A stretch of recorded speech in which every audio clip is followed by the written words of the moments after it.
naweza kusema mambo yakatokea. Ndio faida ambayo tuko nayo sisi. So inawezekana kwetu watu hawaolewaki, lakini kwa sababu ni mfalme naweza nikapindua hiki kitu kikatokea. Yes, ukibaka unafungwa jela miaka 30, lakini katika jela ile selo ya miaka 30 naweza nikaomba ile hukumu ikatanguliwa. Biblia inasema hivi, Yona alikuwa tumboni mwa samaki. Please, I want you to understand. Mungu hakutabiri kwamba Yona atakaa tumboni siku 3. Ni kwamba kule kwenye tumbo la samaki Yona akamlilia Bwana. Kisha mtoa Yona kwenye tumbo la samaki. Sio unabii, hapana, ni maombi yake kwa Mungu wake kufuatia kosa lake ambalo limempata kihalali. Bwana asifiwe sana. Ndio maana Yesu alitabiriwa, lakini kitabu cha Waebrania sura 5 mstari 10 anasema hivi, yeye katika siku zake alimtolea yeye anayeweza kumwokoa na mauti. Nini? Ibada. Nini? Na sala. Nini? Na maombi. Na kulia sana. Yesu asiye na dhambi ili aweze kutimiza hatima yake alikuwa analia sana. Wewe mjukuu wa Filiku Njombo na nywele nyeusi zingine hazijaota, alafu tunasema tu somehow kama ipo tu. Nakwambia kweli, kama ipo tu. Baada ya ipo kitu chote kinachofuata ni barakuda. Sawa. Kuna maziwa na kabla ya leo. Eti kama ipo tu. When Jesus say yes, nobody can say no. Muulize Paulo. Anasema mara ya kwanza, mara ya pili nitaka kuja kwenu, lakini shetani akatuzuia. So shetani, Mungu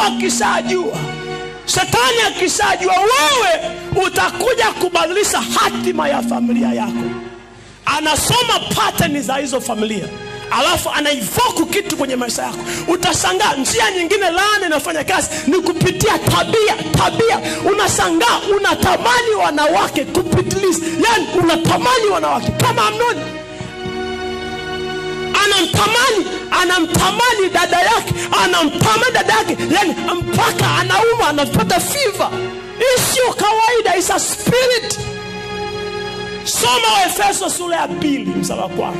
Anasema hapo zamani mlikuwa wafu kwa sababu ya dhambi zenu na tamaa zenu ambazo mlienenda kwa kuzifuata kawaida za dunia hii. Umenielewa? Na hizo kawaida za dunia zinafanya kazi chini ya mkuu wa anga ambaye mpaka leo anafanya kazi kupitia wana wa kuasi. So the devil knows, akijua hawezi kubadilisha baraka ya Mungu kwenye maisha yako, ataambukiza tabia kwenye maisha yako ambayo itakufanya upishane na hiyo baraka ya Mungu.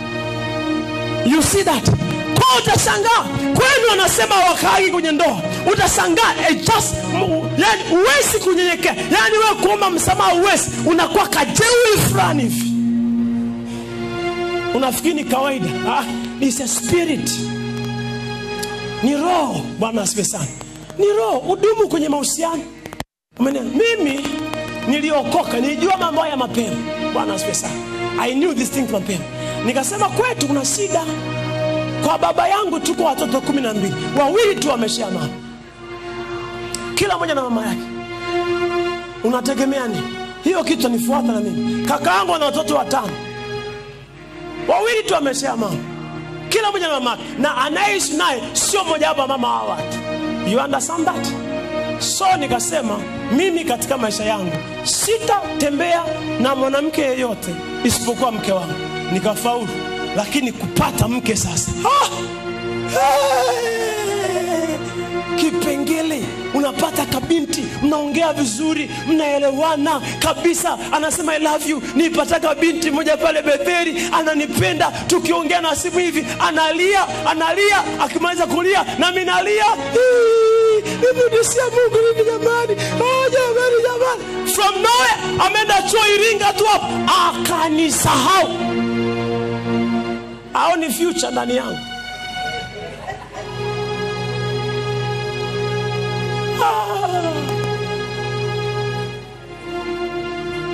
Nikasema hawa binti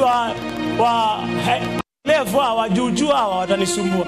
Ngoja nichukue tu kamoja ambako na kamudu. Nikatafuta kabini fani kwa mwaka wa kwanza. kananipenda, kananiita kaka, kananipa mpaka ATM na katolea boom. Umenielewa hiyo kitu? Nikasema huyu sasa. Nikamwambia dada, mimi nakupenda, nataka uje kuwa mke wangu baadaye. Akasema what? Nilikuwa nakuheshimu sana. Kumbe nani wale. Nasema no, sisemi tufanye mapenzi. Nataka mke, yani tuoane kiheshima mbele za Mungu madhabahuni. Asema hata hiyo sitaki. Nikasema hii kitu itanidodea hii. Bwana asifiwe sana. Nikafanya kama Yabesi. Ninasema Yabesi alikuwa na heshima kuliko ndugu zake. Sawa? Lakini hiyo story imeanzia mwishoni na kuja mwanzoni. Siku moja Yabesi akamlingana Mungu, akasema hivi, lao kama ungenibariki kweli kweli. 1, na kunipanulia mipaka yangu. 2, na mkono wako kawa juu yangu. 3, 4, ukanilinda na uovu. Ninasema Mungu akamjalia yote aliyoyaomba, ndipo nasema akawa na heshima kuliko ndugu zake. Kwa nini? Kama asingefanya vile, yale maneno ya mama yake yangemfuata. Anasema Yabesi manake mleta huzuni. You understand that? Malaika wa huzuni wangemfuata. So siku moja akaamua kumlingana Mungu. Bwana asifiwe sana. Haleluya. Daudi, watu wanasema Daudi Mungu alimpaka mafuta akaenda porini. No. Sikiliza, understand. Unajua msisome Biblia kwa kurukaruka. Maisha ya Daudi yalibadilika alipoenda kwenye pango la Adulam. Akajifungia pangoni na watu wake. Akawaweka ndugu zake mahali. Akasema hivi, haya mambo yanachanganya. How comes napakwa mafuta kwa mfalme, alafu napakwa mafuta kwa mfalme, napiga dubu, napiga simba, naua dubu, naua simba, mambo yanaenda vizuri. Dubu anakufa, simba anakufa, Goliath anakufa from nowhere. Wakati ambapo ni paswa kuwa celebrated, ndio naingia kwenye kipindi cha mateso na dhiki. There might be a problem somewhere. Anasema akajifungia kwenye pango la Adulam. Akasema sitoki humu ndani mpaka nisikie Mungu anasemaje. Alipotoka kwenye pango la Adulam, ndipo kuteswa kwake na mahangaiko yake yakaondoka. Sikiliza niwaambie,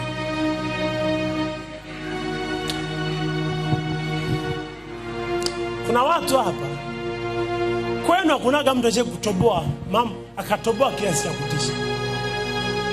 Lakini hata kama hujawahi kutoboa, Warumi sura 8 mstari 32 unasema hivi, viumbe vyote vinasubiri kwa shauku kubwa sana kufunuliwa kwa watoto wa Mungu. Bwana asifiwe sana. Yako mambo ambayo wewe uko assigned kuyatimiza. Wako watu ambao mpenyo wao ni mpenyo wako wewe. Yesu anasema hivi, Bwana, saa imefika, mtukuze mwanao ili mwanao na yeye akutukuze wewe. Anasema mimi nikisha kuinuliwa nitawavuta wengi kuja kwako. Sasa unaanza kuelewa kwa nini Yesu alikuwa anapigwa vita na shetani. Shetani, yani Yesu ametoka kufunga, jambo la kwanza kutana ni shetani anataka kumangusha. Baadaye shetani akamtumia mtu ndani ya seko yake anaitwa Petro. Akamshinda Petro, akaja Yuda. Umenielewa? Baadaye Yesu anakufa. Biblia inasema hivi, Yesu akufufuka kwa sababu Mungu alitaka afufuke. Please read your Bible carefully. Biblia inasema malaika wakati anawaambia wanafunzi wa Yesu, anasema hivi, hayuko hapa, ameshafufuka. Amesema mtakutana Galilaya, amefufuka kama alivyosema. Bwana asifiwe sana. Yesu alifufuka kwa sababu alisema, nitabomoa ile hekalu, siku ya 3 tunafufuka. Jamani, Bwana asifiwe sana. Kwa sababu alijua ni mfalme. Unajua iko hivi, kukaa kimya ni hekima. Lakini maovu yote tunayoona duniani hapa ni kwa sababu watu ambao walipaswa kuongea walikaa kimya. Mamlaka aliyokuwa nao Kikwete na Magufuli ni hiyo moja tu. Wote ni marais, amiri jeshi mkuu. Kichofanya ufalme wa Kikwete upoe na ufalme wa Magufuli uchangamke. Magufuli akitaka kitu anasema, kama hataki anasema. Wao wanataka nini kwenye maisha yako? What do you want? Unamwachia Mungu au sio? Mwachie Mungu. Alafu utakuwa kama yule nabii ambaye alikufa akaacha mke wake kwenye madeni na watoto wake kwenye madeni. Alafu think about this. Yule nabii anakufa, anaacha mke wake kwenye madeni na watoto kwenye madeni. Watoto wake wanachukuliwa waweze kulipa madeni ya baba yake kwa kuwa watumwa. Alafu anatokea nabii mwingine ambaye ni contemporary wake, contemporary. Iko hivi, Elisha na huyu nabii aliyekufa huyu, wote walikuwa shule moja ya manabii, ni classmates. Tumeelewana? Ila Elisha alijua ya mambo yanafanyaje kazi. Akatumia mafuta yale yale kwenye nyumba ya nabii kubadilisha maisha ya nabii aliyoyaacha. Si mnanielewa? Muujiza ule mwanamke au kutoka nje. Wale Elisha kwenda kwenye nyumba yake, alisema na nini nyumbani mwako? Akasema na chupa moja tu mafuta. Akasema wewe shida yako ni moja, una vyombo vichache, kaazime vyombo, alafu anza kumimina. Alipoanza kumimina, the problem was solved. Why? A liberation through what he has or what she has already. Bwana asifiwe sana. Hapo simama kwa miguu yako. Nataka tuombe dakika chache.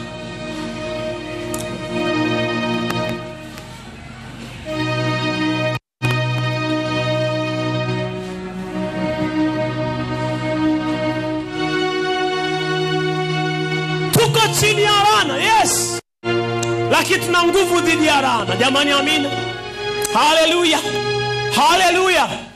Bwana Yesu asifiwe. Haleluya. Yes.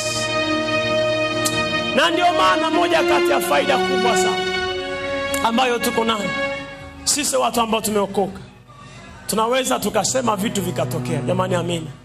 Alika taarifa setelia diata. Nataka kwa dakika moja angalia maisha yako. Just look at your life. Angalia tumeshakuwa karibu. Angalia ni vitu gani ambavyo viko sawa kwenye maisha yako na unafikiri vilipaswa kuwa sawa. Look at what is not okay and was supposed to be okay. Yohana 10:10 anasema mwizi haji ila apate kuiba. Principle mojawapo ya kuibiwa ni kwamba unapoibiwa yule mwizi anahakikisha hujui. Moja kati ya upuzi ambao shetani anataka kukuaminisha ni kwamba wewe ni mdogo. Mbona wenzio hapo kama wewe? You are not exposed. Wewe hauna exposure. Yusufu akiwa na miaka 30 alikuwa tayari mkuu wa nchi. Miaka 14 akaachiwa nchi aitawale yeye. Bwana, miaka yako hiyo unaweza kufanya nini? Ukipigiwa simu na ndugu zako kuomba